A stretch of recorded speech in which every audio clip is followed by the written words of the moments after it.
Hey guys, welcome to my channel mister Barman. আজকে আমি তোমাদের সামনে নিয়ে চলে এসেছি আমার একটা ছোট্ট ব্লগ নিয়ে পিকনিকের।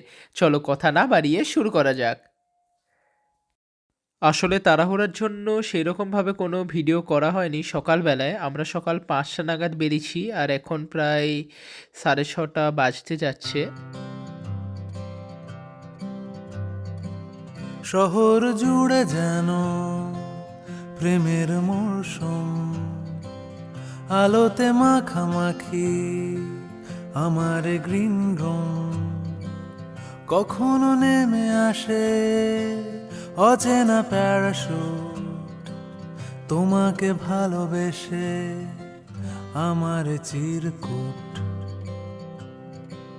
শহর জুড়ে যেন প্রেমের মৌসুম, আলোতে মাখামাখি আমার গ্রিন রুম।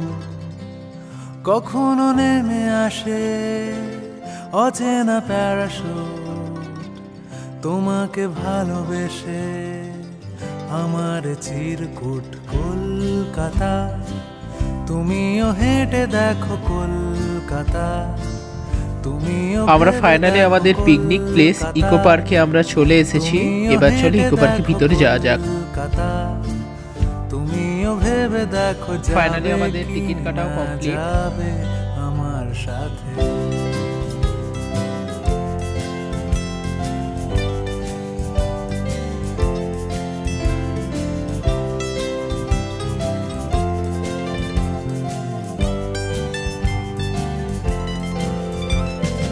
ঝটপট করে পেট পূজা করে আমাদের বাকি ব্লগটা কন্টিনিউ করা যাক।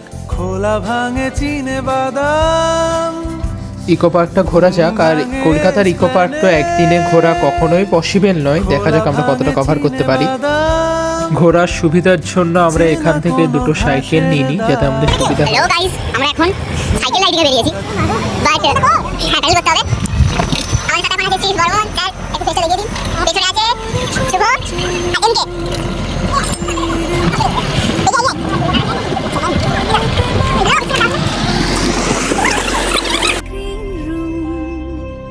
কখনো নেমে আসে অচেনা প্যারাশুট, তোমাকে ভালোবেসে আমার চিরকুট।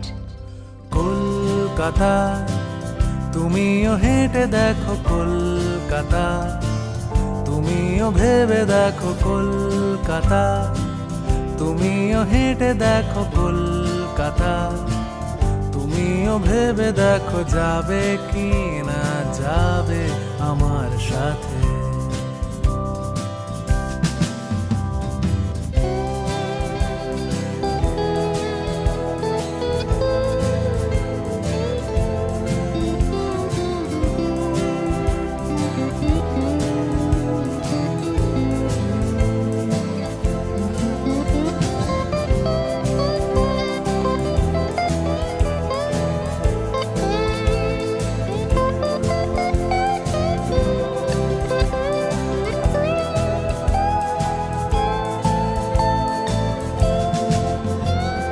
খুঁজে দিতে না পারলে আড়ি আমার ব্যোমকেশ বক্সির বাড়ি, খুঁজে দিতে না পারলে আড়ি আমার ব্যোমকেশ বক্সির বাড়ি।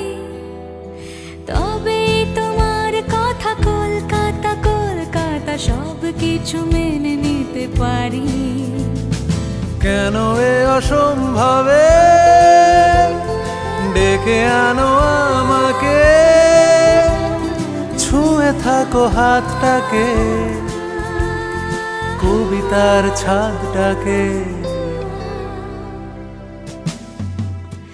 কলকাতা, তুমিও হেঁটে দেখো কলকাতা, তুমিও ভেবে দেখো কলকাতা, তুমিও হেঁটে দেখো কলকাতা, সাডেনলি ফোনের ব্যাটারি ডেড হওয়ার কারণে আমাদের ব্লগটি এখানে বন্ধ করে দিতে হয়। আর যে কথাটা আগে বলেছিলাম, কলকাতার ইকো পার্ক একদিনে দেখা কখনোই পসিবল নয়, সে কারণে আমরা অল্প ঘুরে কিছু আনন্দ করে আমরা বাড়ির পথে রওনা দিলাম। সময় কম থাকাও তার একটা বড় মূল কারণ ছিল। যদি আমাদের এই ছোট্ট পিকনিকের ব্লগটি তোমাদের ভালো লাগে, please like, comment and subscribe. হেঁটে দেখো কলকাতা, তুমিও ভেবে দেখো।